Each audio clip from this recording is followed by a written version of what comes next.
r/NoSleep. Posted by u/Peter_Harrington.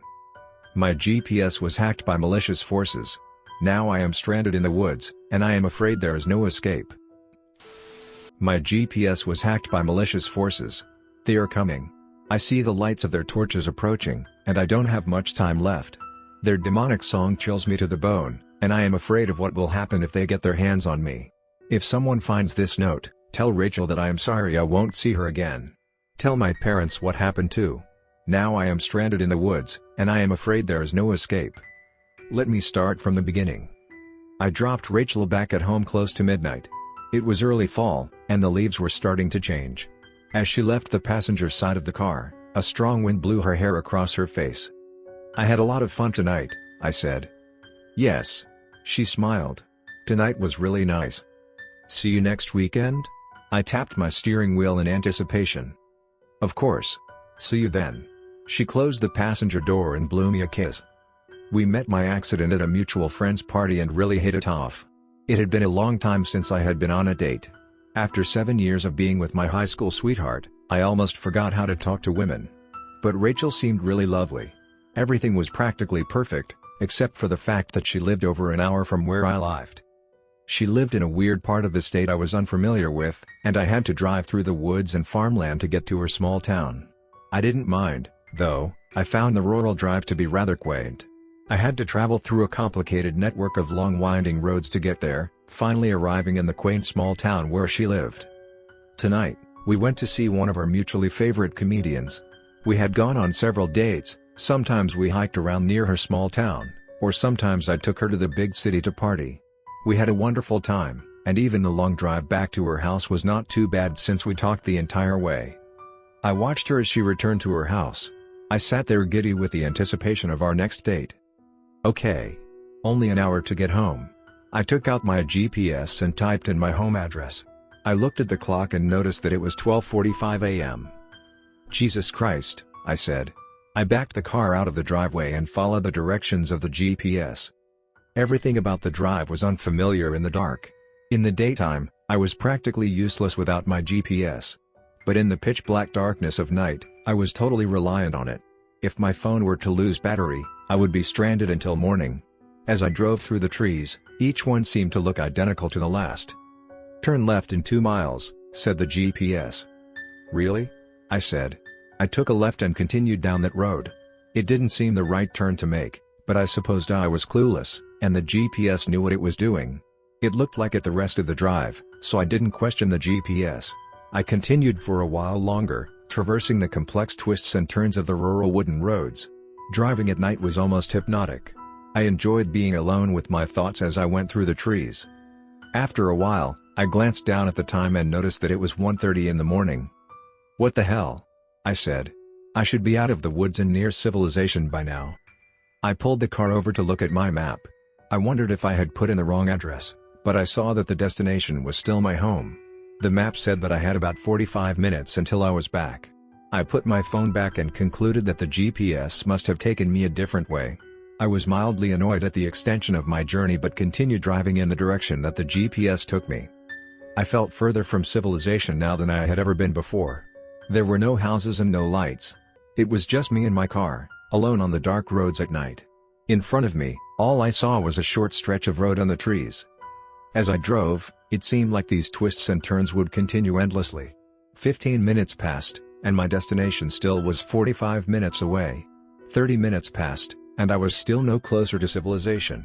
According to my GPS, by the time I should have been home, I was still deep in the unknown woods on this small road. "That's enough," I said. I pulled over and grabbed my phone. I opened an alternative GPS and entered my home location. It showed me where I was and said it was an hour and a half to get home. "Jesus Christ," I said. "I've been going in the wrong direction this whole time." The new GPS app told me that I could loop around a small side road in about 2 miles and then go back in the direction of my home.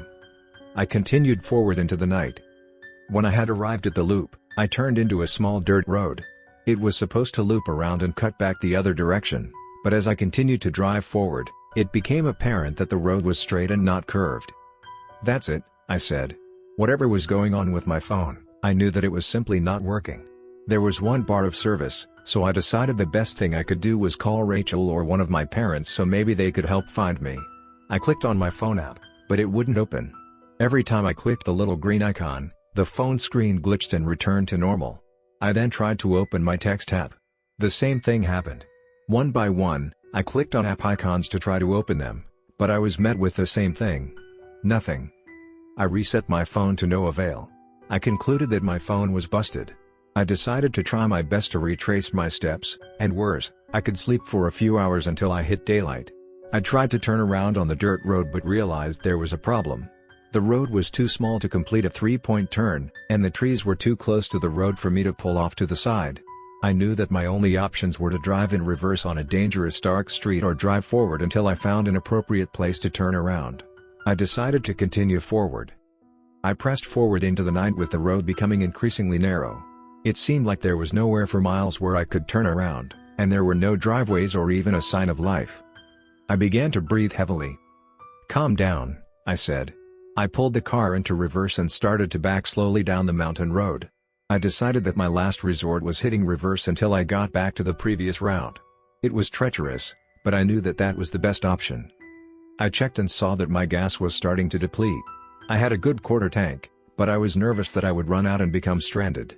It seemed like there was no other option but to try to get off this dirt road. Slowly but surely, I crept back the way I came on the dark mountain road. After about 15 minutes of this, I first heard what sounded like music.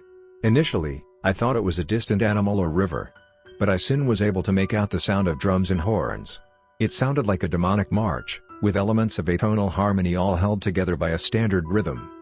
I thought that I had lost my marbles, so I got out of the car in the night and tried to catch my breath. Outside my car, the music was louder, and I saw the faint glow of fire in the distance. "Get a grip," I said. I slapped myself in the face trying to regain a semblance of sanity. But the music grew ever louder as the glow grew brighter. I knew that I needed to get away from whatever was approaching, so I got back in my car and stepped on the gas to go forward. I drove into the night away from that horrid music, screaming. I had no idea what was ahead, but I only hoped that this road would loop around and I could get away from that. Soon the glow seemed as if it were all around me, and I swore that the music was no longer to my rear but came from all angles. No matter, I just needed to keep moving. Ahead there was a bend in the road, and I slowed down to not fall off the side. As I pulled my car around the bend, I saw them. In front of me, there were 100 people dressed in animal masks waiting for me. Some held torches while some played instruments. Behind them was a massive wooden object that resembled a bear. There was a cell midway up the bear's body with ladders leading to it. I knew that the bear was where I would be placed if I did not escape. I leapt out of my car and ran down the side of the hill. There was only one direction to my right without the glow of flames, and I knew that was where I needed to head. I ran through the darkness, struggling to not hit my head on a branch. Behind me, the music grew louder, and I knew that they were in the woods looking for me. I ran for what felt like forever until I lost my footing and fell to the ground. My ankle is sprained or broken. I don't know what it is, but I can't move it.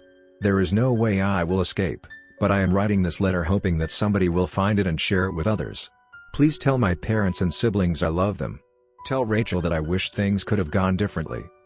My name is Rachel's last name is, and my parents are and. Please, tell them how I died and warn others about whatever presence is in the woods that may wait for them. I know now that whatever wanted me to come out here hacked my phone and led me into a trap. There is no escape now. The letter ends there. I found this crumpled piece of paper as I was hiking through the woods and decided to share it to warn others. I blanked out the family's names for anonymity and contacted them about the affair. There is an ongoing investigation to figure out what happened, but I have washed my hands of the matter. All I know is that I am never trusting my GPS again.